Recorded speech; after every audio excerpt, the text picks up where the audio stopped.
Halo koi lover, apa kabar?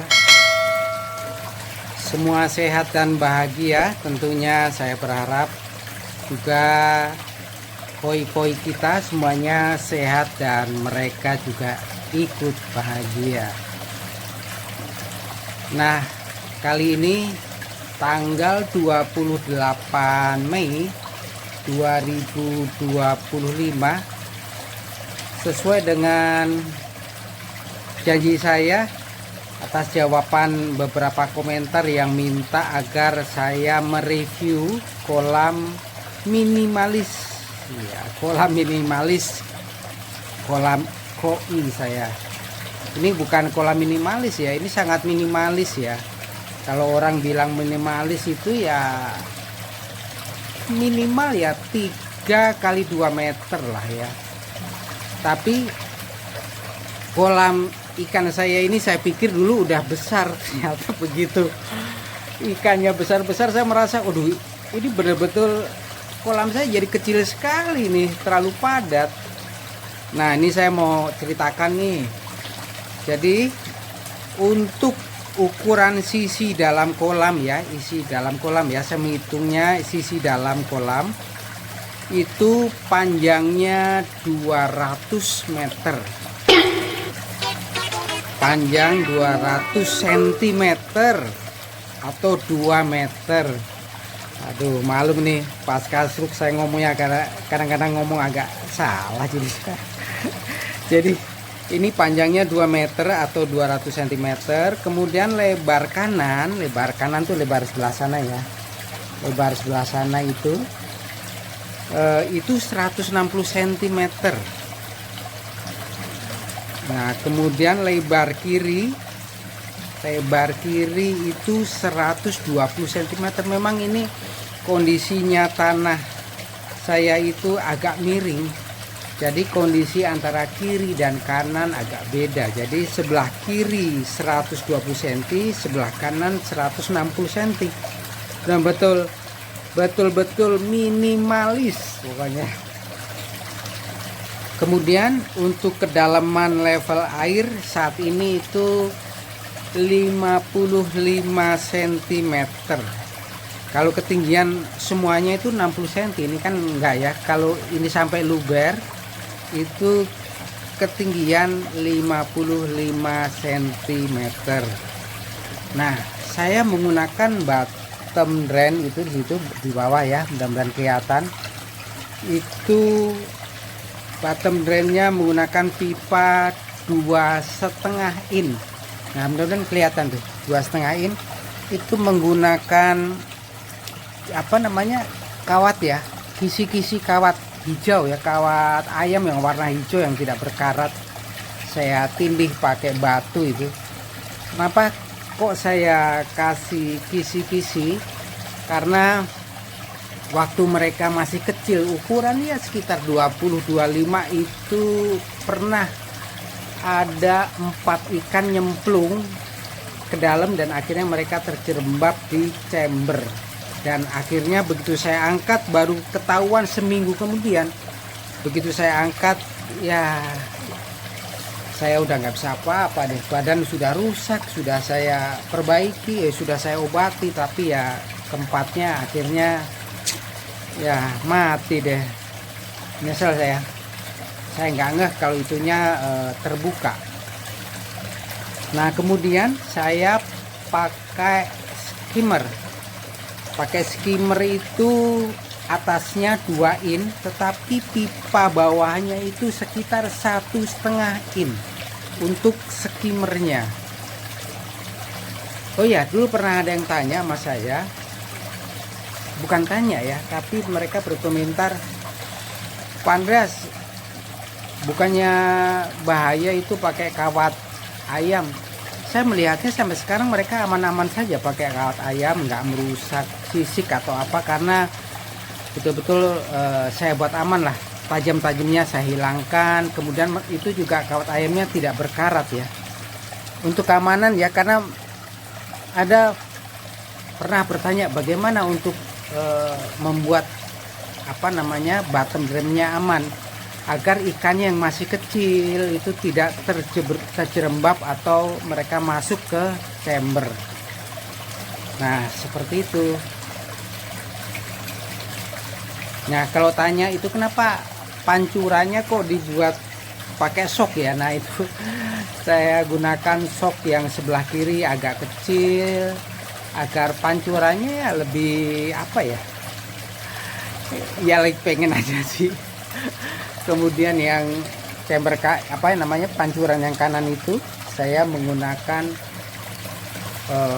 sok yang lebih besar.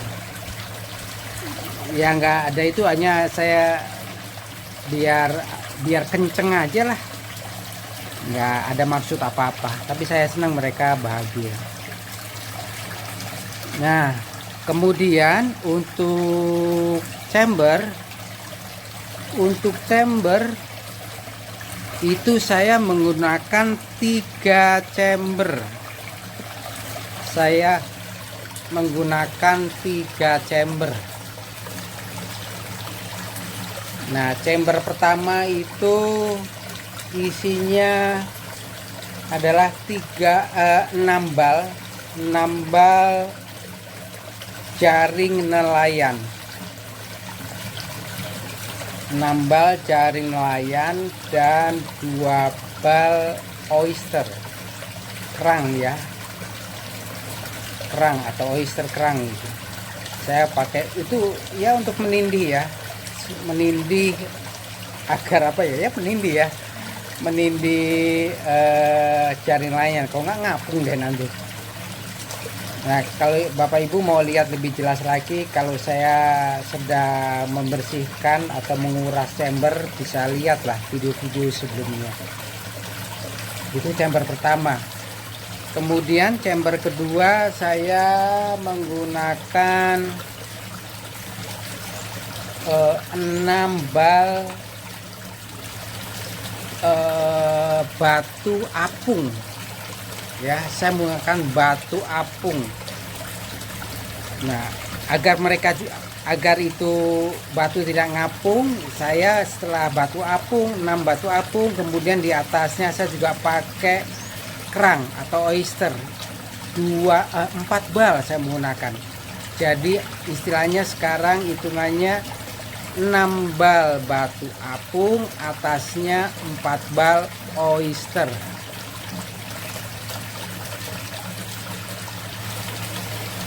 Nah, untuk membersihkannya, saya membersihkannya 1 bulan sekali.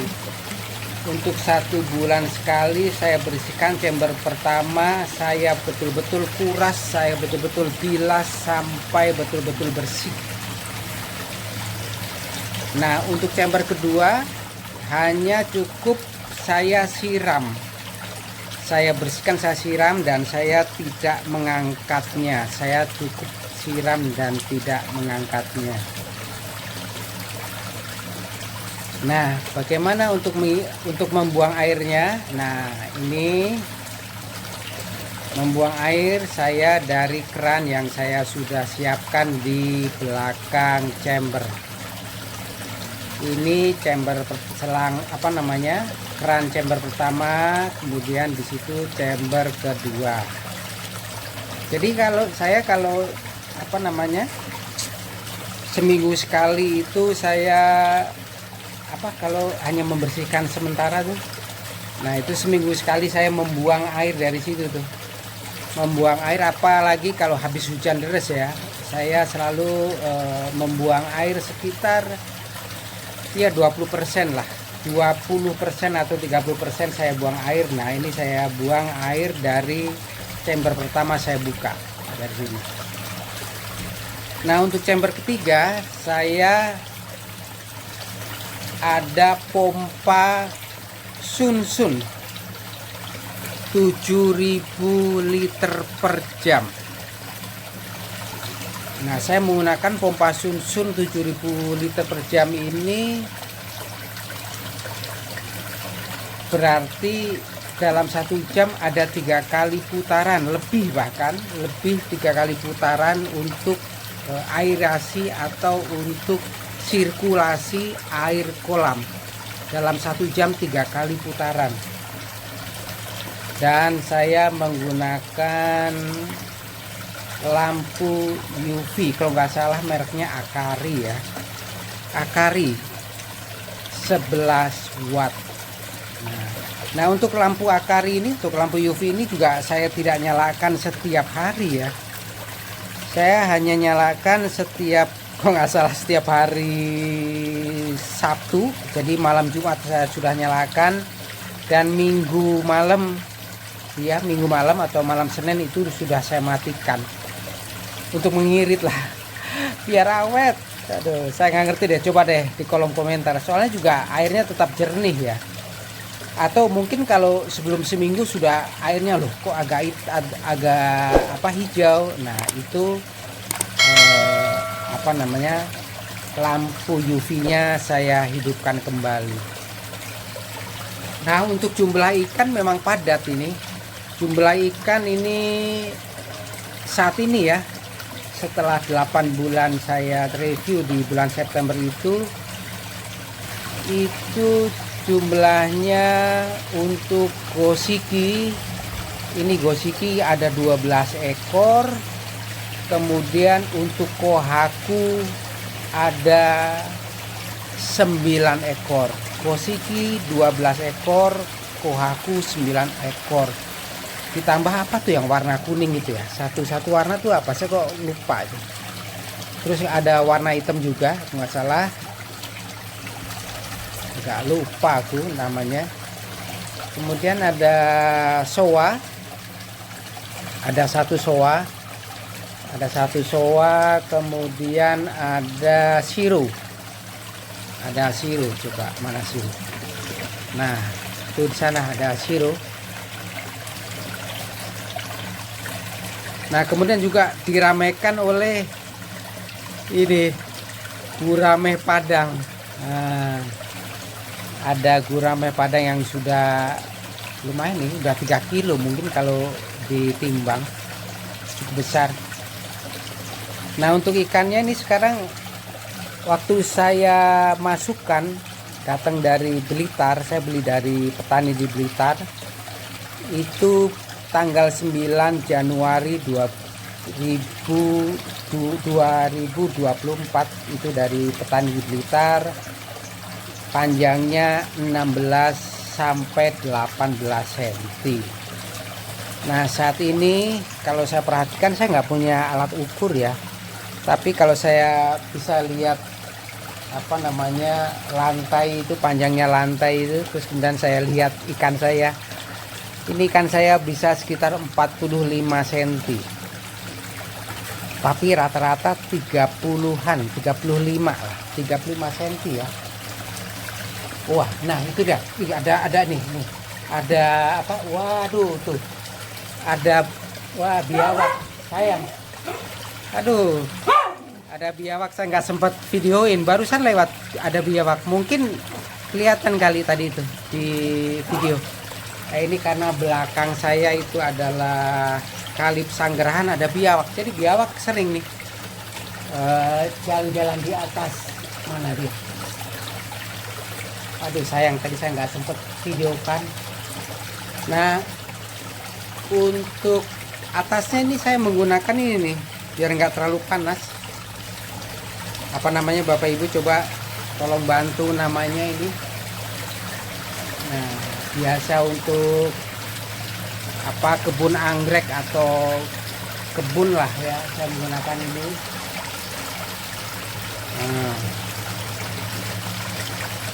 apa tuh namanya, aduh lupa lagi ya. Nah itu saja sih review kolam ikan saya, kolam minimalis saya. Nah oh ya, pernah ada yang ngomong, Pak Andreas, menggunakan daun apa, saya suka kasih makan daun ini, daun pepaya katanya. Saya bilang untuk ketahanan badan mereka, tubuh mereka, agar mereka kuat. Tapi katanya apa, sudah terbukti ya, terbukti sih. Saya sebulan sekali, nggak sebulan, bahkan 2 minggu sekali saya kasih mereka makan daun pepaya. Saya puasakan, saya kasih makan daun pepaya, dan mereka happy. apalagi itu tuh ikan gurame padangnya. Nah, seperti itu Bapak Ibu. Mungkin ada yang ditanya, nanti tolong tulis di kolom komentarnya.